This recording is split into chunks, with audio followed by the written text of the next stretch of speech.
in, I wanted to give a summary of this argument that Cirie, Izzy, and Jared had just now. And I was just about to go to bed, but people say Big Brother is like storm chasers. It's really like storm chasers for real because you watch and watch and watch, and they're talking about nothing, and then all of a sudden things get hot. So it all started with Izzy having a conversation with Cameron.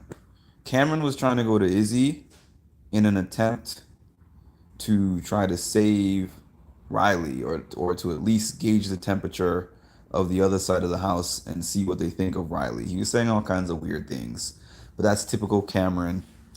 So she got to a point where she was like, let's just cut to the point. Because he said, don't be so sure that I'm solidly locked in with that eight and there's nothing that's going to change about that. Like, I'm fluid, basically. I could go with either side depending. So she was like, okay, so this is how I feel. I feel mad at these mother effers. Like, I'm just pissed off that they think I can't win a competition.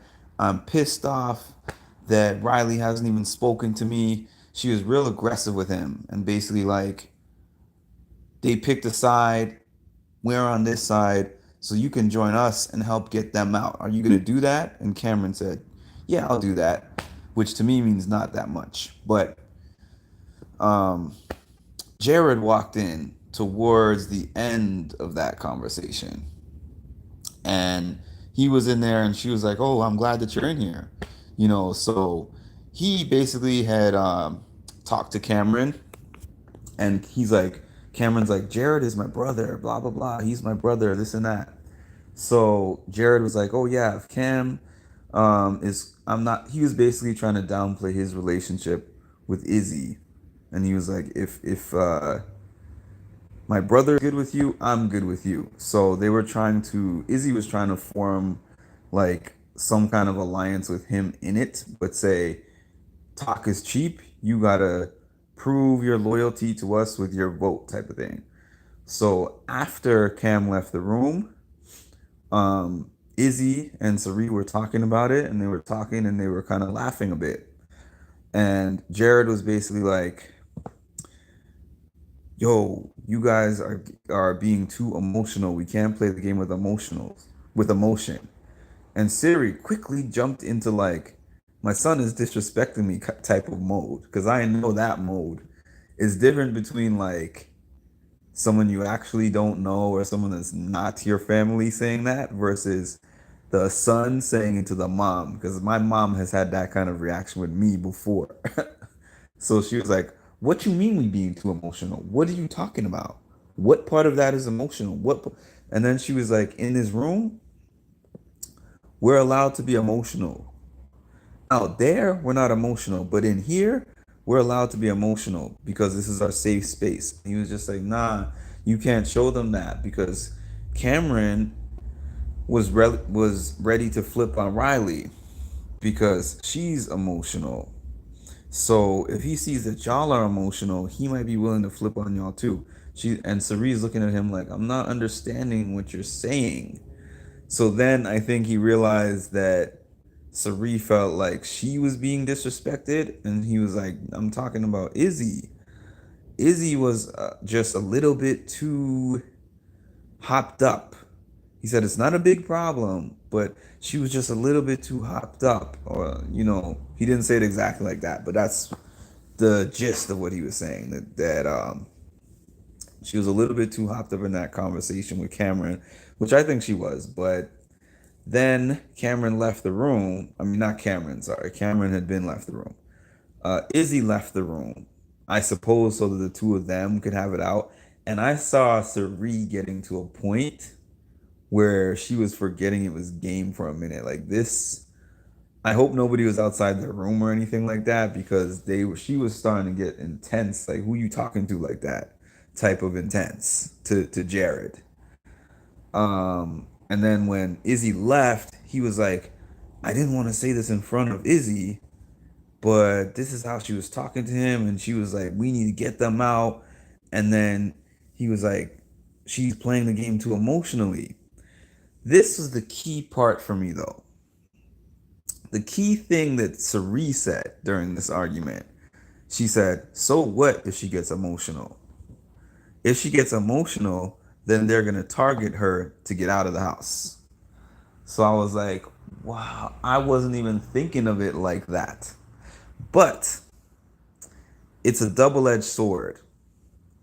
If they target her to get out of the house, is she gonna keep their secret? That is a gamble. But then I kind of see the psychological game that she's playing with Izzy. Because the psychological game is that Izzy kind of sees this argument that she had with Jared stemmed from her defending Izzy. It stemmed from her defending Izzy. And I felt like the two of them, Izzy and I'm not Izzy, Jared and Cirie, when they were alone in the room arguing, I felt like they both kind of forgot about the game for a minute. And then Izzy walked back in the room shortly after that moment where Cirie was like, "So what if she gets emotional? They'll target her to get out." It let me know that despite the fact that they're working with her right now, it let me know that Cirie is thinking about an exit plan. Like Cirie is willing to not work with her next week. Like Cirie is willing for her to be out of the house next week. And that would be if she were to be able to get out of the house somehow before Jerry and it wasn't Cirie who put her up and she could give her like a nice goodbye message, it wouldn't even matter because if she doesn't make it to jury, it doesn't matter. All that matters is that she wouldn't say something before she leaves the house. So I kind of see Cerie's play.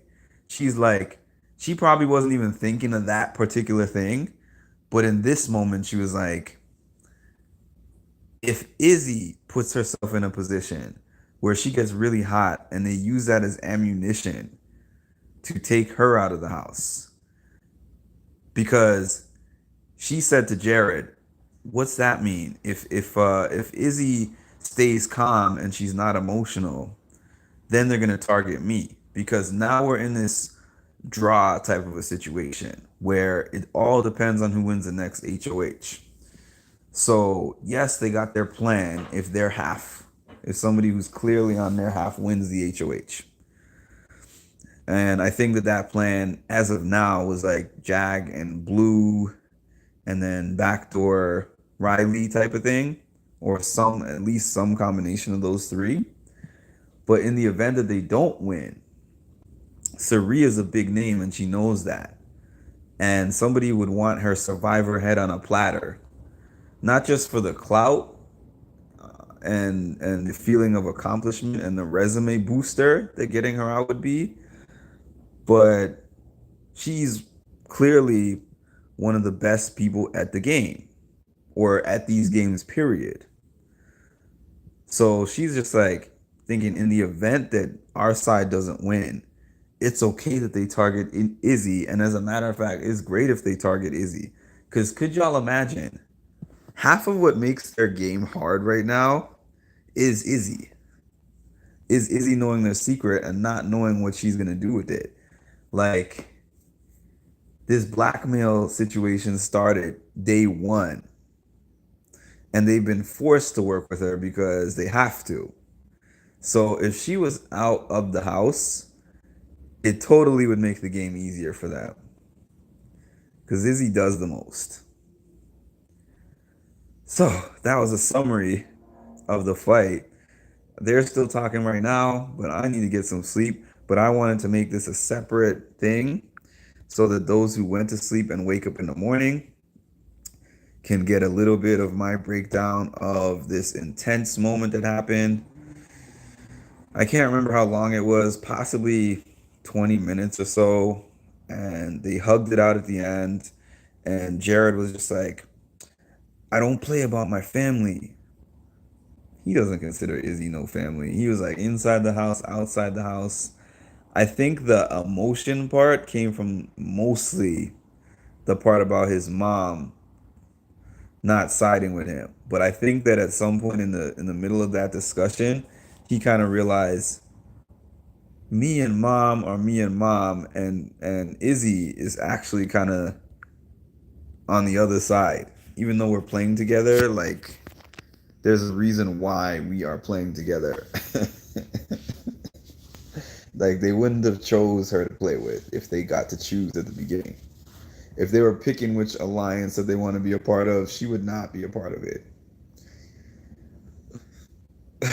So that's the summary. It was it's interesting that one of the first like really really intense moments, it wasn't like off the chain, but you know, it was pretty big just because of who it was that was in the argument. And as far as I last saw, everything was cool, chilled out, and that's that. So I'll catch you guys on the flip side.